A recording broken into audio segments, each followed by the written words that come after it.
Assalamualaikum dear students, hope you all doing good. Students, as you all know, we are doing unit number 8. So today we discuss about gravity. Students, आज हम बात करेंगे gravity के बारे में. Gravity क्या है?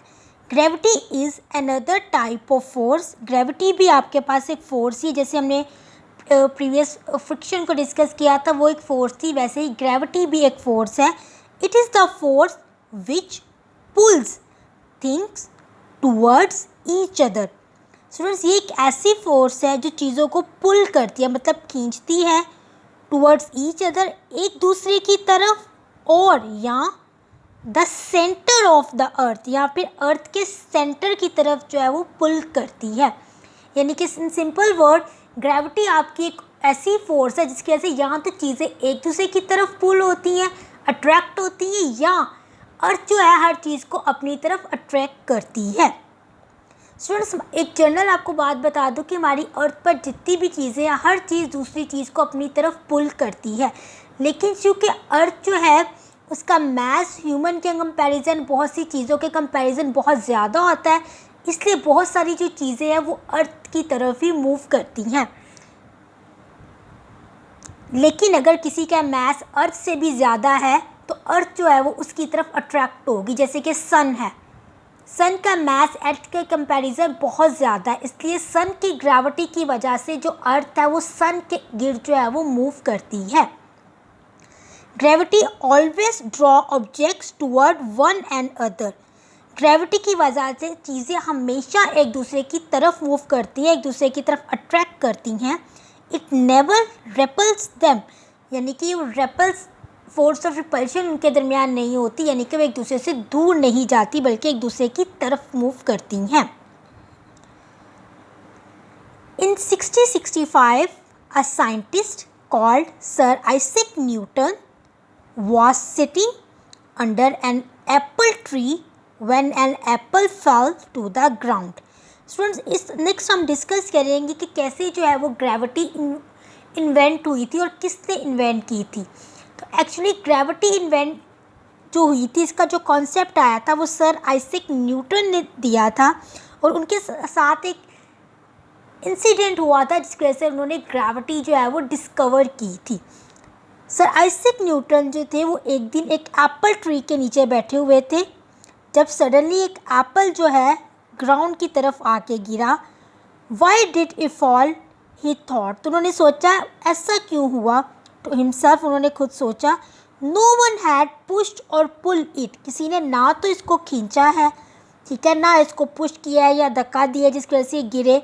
ही रियलाइज दैट, उन्होंने ये चीज़ महसूस की, there must be a force, यकीनन कोई ना कोई फोर्स है, दैट पुल्ड इट, जिसने इसको खींचा है टूवर्ड द अर्थ, अर्थ की तरफ.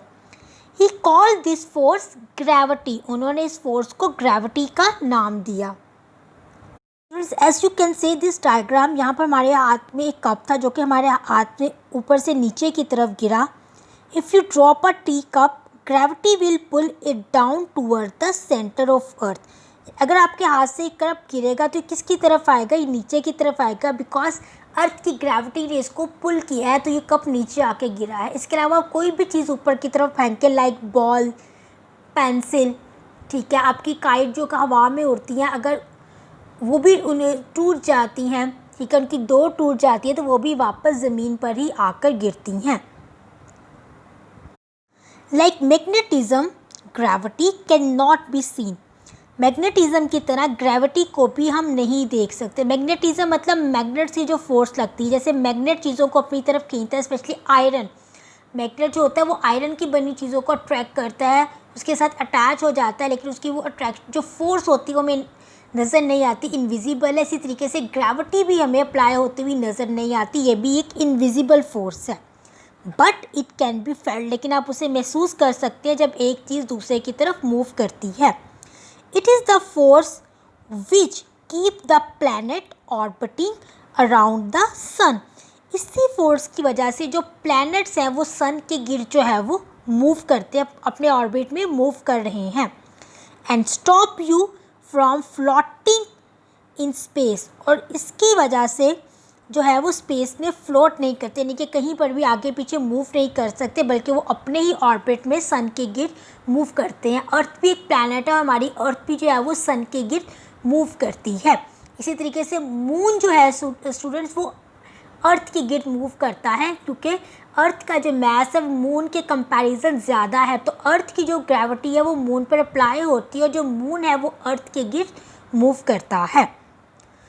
स्टूडेंट्स ये तो था आज हमने ग्रेविटी को डिस्कस किया कि ग्रेविटी एक फोर्स है जो जिसकी वजह से चीज़ें एक दूसरे की तरफ अट्रैक्ट होती हैं, या अर्थ जो है हर चीज़ को अपनी तरफ अट्रैक्ट करती है। स्टूडेंट्स अब हम आते हैं अपने वर्कबुक की तरफ।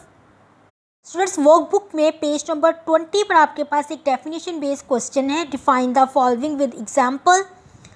फोर्स एंड ग्रेविटी, फोर्स की डेफिनेशन ऑलरेडी अपने प्रीवियस लेक्चर में कर चुके हैं। आज हम ग्रेविटी की डेफिनेशन करेंगे, साथ एग्जांपल करेंगे। Gravity, it is a force that pulls things toward each other और to the centre of earth, यानी कि ऐसी फोर्स है चीज़ों को एक दूसरे की तरफ या अर्थ के सेंटर की तरफ मूव करती है। Example, earth moves around the sun. Students आप कुछ भी एग्जाम्पल जो है इस पर मैंशन कर सकते हैं। तो ये ग्रेविटी की आपने डेफिनेशन करनी है, साथ आपने एग्जाम्पल मैंशन करनी है। अलावा स्टूडेंट पेज नंबर 22 पे हमारे पास क्वेश्चन नंबर 6 है। हम ये भी क्वेश्चन आज करेंगे। क्वेश्चन है आपके पास, what is the relationship between surface type and amount of friction. यानी कि वो कहते हैं कि सरफेस की जो टाइप है, कि जो जिस तरह की भी सरफेस है और फ्रिक्शन की अमाउंट जो है उनके दरमियान क्या रिलेशन है। So the answer, smooth surfaces have less friction, so by smoothing और polishing surface friction is decreased. यानी कि अगर हम अपनी सरफेस को पॉलिश कर लें या उसे स्मूथ बना लें तो अपनी फ्रिक्शन को कम कर सकते हैं। तो स्टूडेंट ग्रेविटी की डेफिनेशन एंड क्वेश्चन नंबर 6 आपने दोनों लर्न करने हैं और अपनी वर्कबुक पर मेंशन करने हैं। Thank you.